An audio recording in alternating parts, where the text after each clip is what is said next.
কি ব্যাপার ভাই, এইভাবে মুখে হাত দিয়ে বসে আছেন? আরে ভাই, মুখে হাত দিয়ে বসে থাকবো না, চিন্তা করছি। গতবার ধান রোপণ করার পরে পানিতে তলিয়ে গিয়েছিল, এবার ধান রোপণ করার আগেই মাঠঘাট তলিয়ে গিয়েছে। আমি এই বছরে সিদ্ধান্ত নিয়েছি যে 2.5 বিঘা ভুঁই ধান লাগাবো। মানে সিদ্ধান্ত মানে আমার ভুঁইটি সব প্রস্তুত করা শেষ, কিন্তু ওখানে 24 কাঠা লাগাতে পেরেছি, আর এক জায়গায় এখনো লাগাইনি। ইনশাল্লাহ লাগিয়ে ফেলবো কয়েকদিনের ভিতরে। সবাইকে অনুরোধ করছি যে সম্পূর্ণ ভিডিওটি কন্টিনিউ করবেন, তাহলেই কিন্তু আমাদের এলাকার পরিস্থিতিটা আজকে দেখতে পারবেন যে বর্তমানে আমাদের এলাকার পরিস্থিতিটা কি। আপনারা যে মাঠটা দেখতে পাচ্ছেন, এই মাঠটা কিন্তু গত বছরে আমার অনেকগুলো ভিডিও ছিল এই মাঠের, যেখানে কিন্তু আমি বলেছিলাম ধান রোপণ করার পরে কিন্তু ধানটা যখন এত খানিক হয়ে গেছিল, তখন কিন্তু এই মাঠটা বৃষ্টির পানিতে রবারাব হয়ে গেছিল। এই ভিডিও লাইভ কিন্তু আমি অনেক করেছি বা আপনাদেরকে দেখিয়েছি। অনেকে বলেছেন ভিউ পাওয়ার জন্য একই ভিডিও বারবার করেন, কিন্তু ভাই ভিউ পাওয়া সেটা একটা বিষয়। আমাদের জেলার, আমাদের থানার, আমাদের গ্রামের, আমাদের মহল্লার অনেক ভাই অর্থ উপার্জন করার জন্য প্রবাসে থাকে।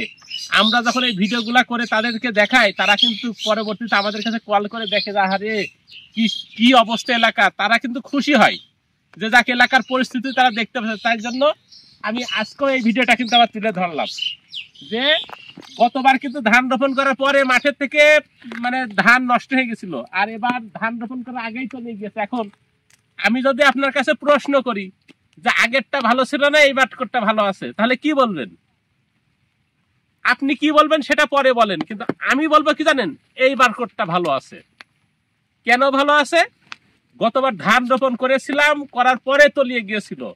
আমাদের এখানে 46% 1 বিঘা মানে 20 কাঠা, তার মানে 46% 1 বিঘা 20 কাঠা ধান যদি আপনাকে রোপণ করতে হয়, চারা, কৃষাণ খরচ, চাষ খরচ, অ্যাভেলেবেল সব খরচ যোগ করে কিন্তু সেখানে 8-10 হাজার টাকা মিনিমাম খরচ হয়।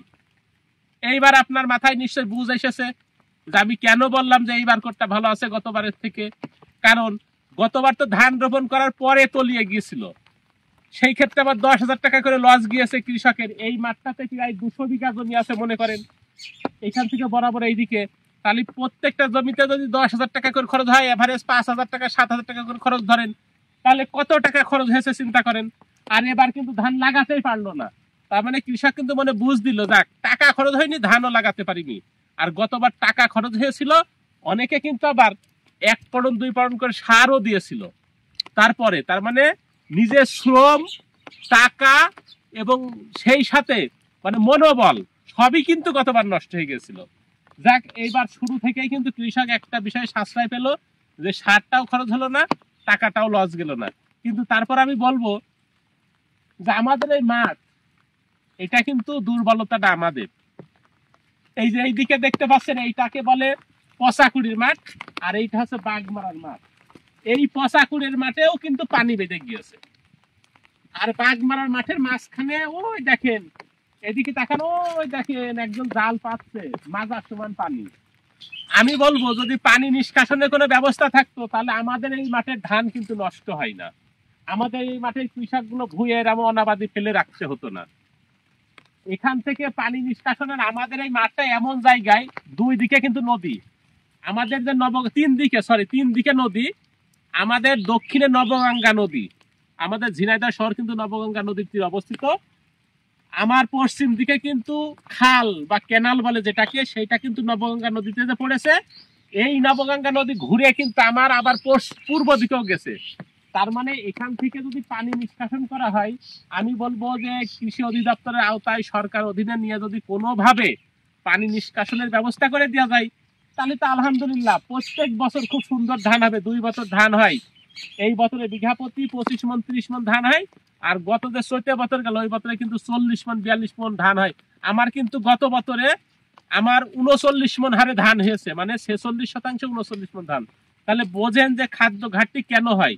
আমাদের এখানে ধান নষ্ট হচ্ছে, আর এক জায়গায় ধান নষ্ট হচ্ছে, এইভাবেই তো খাদ্য ঘাটতি তৈরি হয়। তাহলে আপনারা মোটামুটি দেখতে পেলেন যে মাঠের কি অবস্থা। আমি বলবো যে আমরা যে সবার উদ্যোগে যদি একটু চেষ্টা করি, কৃষি অধিদপ্তর বা পানি উন্নয়ন বোর্ডের আওতায় যদি একটু খোঁজ খবর নিয়ে, তাহলে হয়তো মনে হয় পানি নিষ্কাশনের ব্যবস্থাটা হয়। আমি বলবো যে এলাকায় যারা সমাজ সেবক বলেন বা ঊর্ধ্বতম কর্মকর্তা আছেন, তারা সবাই মিলে যদি একটু যোগাযোগ করেন, তাহলে মানে আমরা এই এই যে যে আমরা বিপদে পড়ে আছি, এই বিপদ থেকে হয়তো রক্ষা পেতে পারি।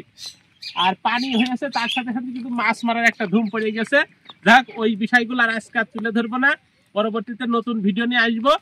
যদি আপনাদের এই ভিডিওটা যদি একটু মনে ধরে, তাহলে অবশ্যই কিন্তু আমাকে একটু সামনের দিকে এগিয়ে যাওয়ার সুযোগ করে দিবেন। আর কিছু বলছি না, আজকের মতন ভিডিওটা এখানেই শেষ করছি। বৃষ্টি চলে আসছে, বাড়ি যাবো। সবাই ভালো থাকবেন, আল্লাহ হাফেজ।